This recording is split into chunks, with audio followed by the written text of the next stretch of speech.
Eric Kleefeld of Raw Story has a fascinating article detailing the opinions of Trump voters, specifically when it comes to the issue of race. So they report here, this month, a Washington Post ABC News poll asked, which is a bigger problem, racism against blacks and Hispanics or racism against whites? In the poll, overall, 40% of Americans said racism against minorities, compared to only 28% who said racism against whites. So still, even when you go to the overall American public here, those numbers are still a little off. You would think that more Americans than that would recognize that racism against minorities is a little worse than racism against whites.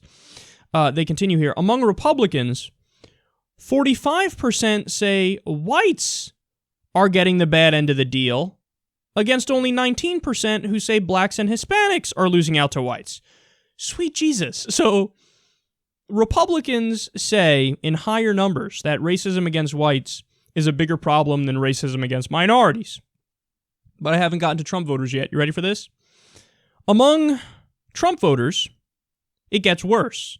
A whopping 54% say racism against whites is a bigger problem. 54%. So in the mind of the majority of Trump voters, not just a plurality, for the rest of the Republican Party, it's a plurality, but in the minds of a majority of Trump voters, they're like, oh yeah, totally. White people have it worse because of the color of their skin than minorities do. Guys, this is nothing other than a triumph of right-wing media over the past few decades. That's what this is. Rush Limbaugh can pat himself on the back. All the other clowns, Mark Levin, Sean Hannity, Fox News, they can pat themselves on the back here. Because honestly, that's the only way in which you can get this belief to be so pervasive. If half the country views those so-called news sources as actual news sources, and they take what they say as gospel as if it's fact, and then they believe it, and then they report these feelings later on. So propaganda works. That's my main takeaway from this. Because if the media did its job and they reported the facts, or if we had a media across the board in the U.S. that actually did what they were supposed to do, the answer to this question should be reflexive. It's obvious. If you know the data, you go, oh yeah, well obviously racism against blacks and Hispanics is a bigger problem. Obviously racism against minorities is a bigger problem. But among Trump voters, a majority say no, it's racism against whites.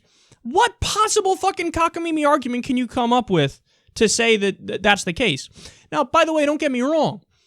Like, is it a fair position for some people to say, well, you know, yeah, it's still a bigger problem against blacks and Hispanics than it is against whites, but sometimes do I think some stories are overblown where there's really not like a deep-seated racism where everybody pretends like there is? Like, for example, the Oscars so white controversy.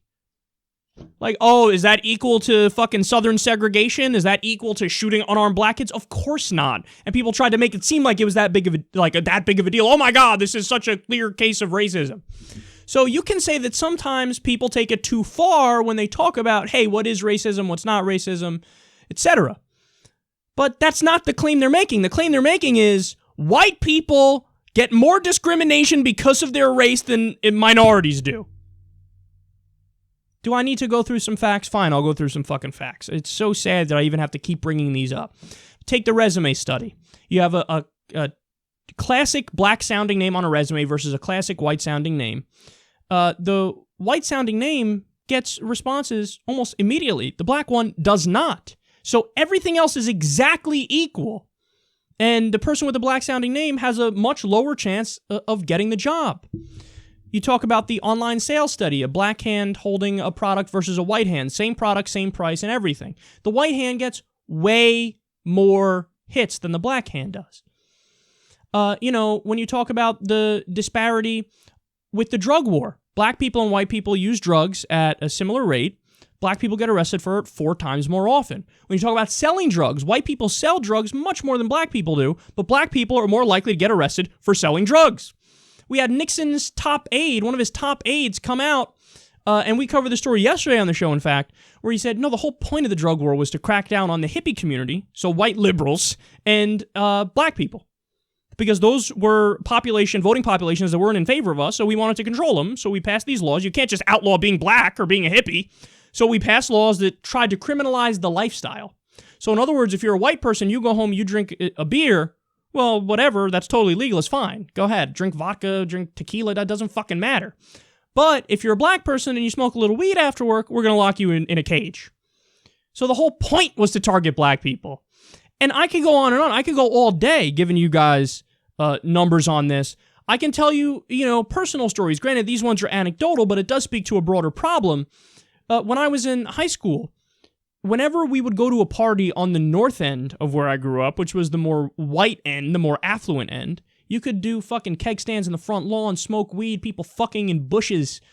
Cops wouldn't even drive by. My friend lived next to a judge. Cops never arrested anybody, and there would be wild parties with all types of debauchery happening. If you're on the south end and you're smoking weed on your front porch, not bothering anybody, the cops will roll up and bust your ass and take you to jail. The point is you over-police certain communities. That's the point. So white people don't deal with that. Now, again, that's not to say that white people have it easy. Like, oh, hey, if you're poor in America and you're white, suck it up. No, you're a fucking victim of a rigged democracy, too, that's no longer a democracy. I feel for you, and we need to fight back against it. Class is a real thing. The middle class is getting fucked, too. I feel for you.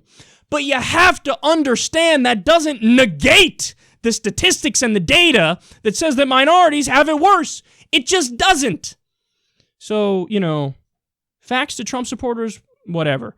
And again, the final thing here is, it's always so funny to me that you have people on the right. I mean, there have been endless segments on Fox News where they say, Democrats, liberals always playing the victim card. Look at what they're doing. Victim. They just want to evoke emotions. You're not always the victim, damn liberals. Look at what they do. That's all projection because they're the ones who play the victims. And they play the victim when they're overwhelmingly not the victim. Usually when the left is talking about, hey, that's a fucked up situation, it's because somebody's a genuine victim. Here, there are 54%, a majority of Trump supporters. White people are so victimized in America. People are racist against us simply because of the color of our skin.